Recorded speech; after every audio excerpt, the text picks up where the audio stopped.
Welcome to the Billboard Mastery Podcast, where you will learn the correct way to identify, evaluate, negotiate, perform due diligence on, select the construction type, build, rent the ad space, and operate billboard signs.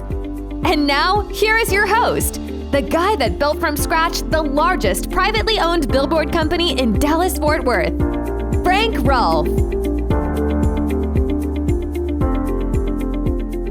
Your billboard needs clear visibility to be seen, because if the viewer cannot see the billboard, it's of little value.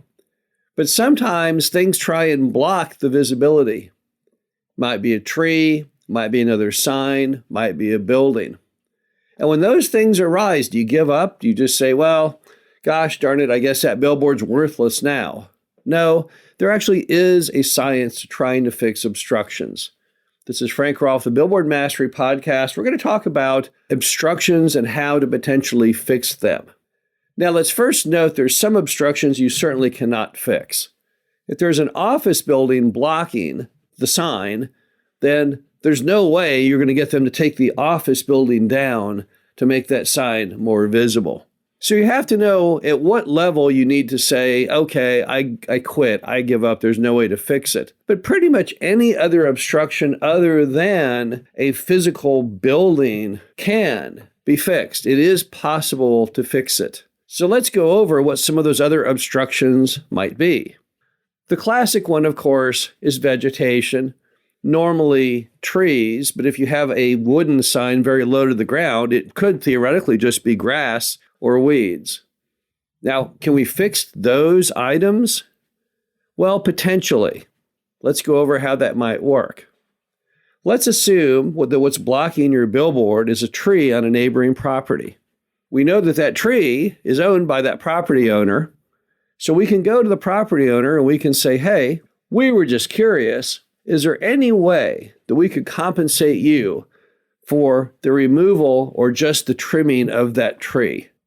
Now, if it's someone's backyard with their beautiful pool complex, of course, they'd have a problem. They'd say, well, there's no monetary value of that tree great enough to make me lose my beautiful view. But in most cases, the neighboring property that has the tree on it, they could care less. It's normally a commercial property fronting on the highway. The highway frontage portion is typically not the best part of the land. It's loud, and often, in many cases, that isn't where the access is. Not all highways in America have frontage roads, so often the road that serves the property comes from the other side of the tract. So if you go to the person and say, hey, I'd like to pay you to cut down or trim the tree, it really just becomes a matter of money. They may say, well, okay, how much would you give me? And of course, then you have to look at what's the value of that obstruction as far as that value of that sign with the obstruction and without. And if you say, well, if that sign didn't have the obstructions, I could rent it for $1,000 a month, then you would think nothing of paying that person $1,000 to remove the obstruction. That'd be a bargain. That would be literally a Dollar Tree transaction. So often when people don't get obstructions removed, they don't offer money for removal of the tree or whatever is holding it back. And the problem then is, why would the neighbor do it? Because they like you, they know you, they have no bonding with you, they don't even know who you are. So often to get trees and that type of thing cut down on private property, it's a matter of money. Then we roll on to the nature of if that tree obstruction or high grass comes on state right-of-way. Now you have a whole different problem.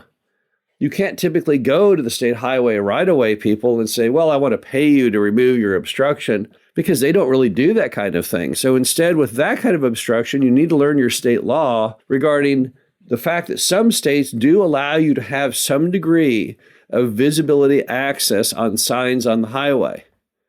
So you may find in some states there is actually law on the books, although it's very esoteric and you'll have to find it, that they will allow you or will allow themselves to cut down things that block your sign. It's not true in all states, it's true in some. But the problem is going to be if you're in the state where it doesn't allow you to do that. If you were to touch that tree, you'd be committing a crime.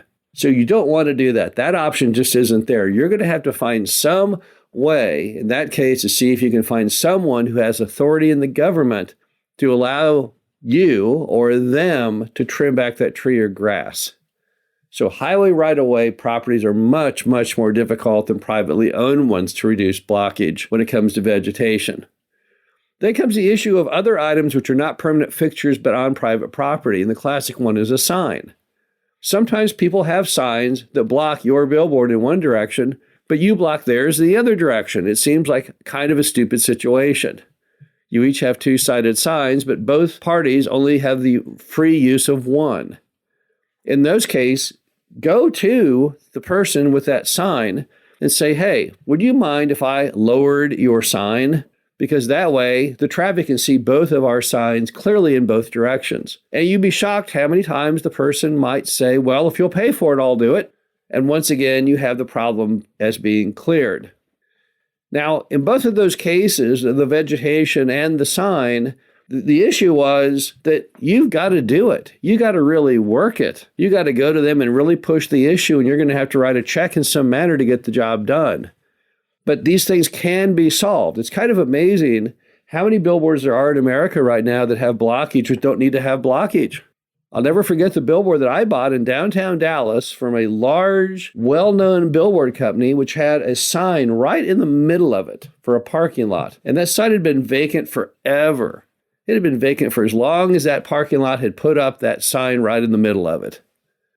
So I went to the company and bought the sign for nearly nothing, went to the parking lot guy, and to my amazement, he said, I don't care. I don't think that sign is very effective anyway. You can just take that thing down. I don't care.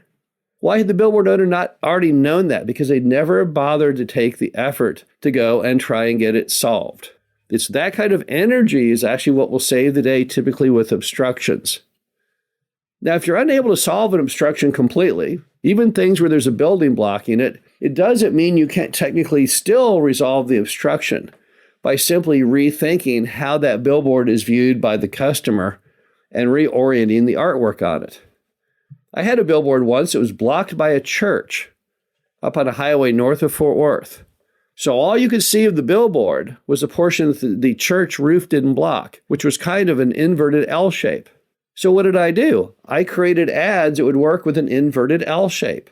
I found that inverted L shape would allow you to have an arrow all the way across the top. You could put writing in the arrow that goes all the way across the top, and then some writing down vertically beyond that. So when I went to advertisers, I didn't pitch them on running a whole billboard. That wouldn't work because they'd drive out and say, well, you can't see it. I went out and pitched them on renting the portion of the sign that was not obscured. And you know what? It worked. I was able to keep that sign rented all the way until I sold it. Other times you may have a sign that's got some other kind of terrible obstruction to it. And instead of making it a horizontal billboard, when you go to sell it, you make it vertical. Also, you can sometimes make those billboards with blockage effective by using really big letters or very bold colors. The bottom line is you only live once. When you have a sign with an obstruction, you can't just give up. You got to figure out there's some way to eke out some amount of money that you can get on a recurring basis from advertisers for that sign. Because in most cases, if you work it hard enough, you will find a solution. This is Frank Roth, the Billboard Mastery Podcast. Hope you enjoyed this. Talk to you again soon.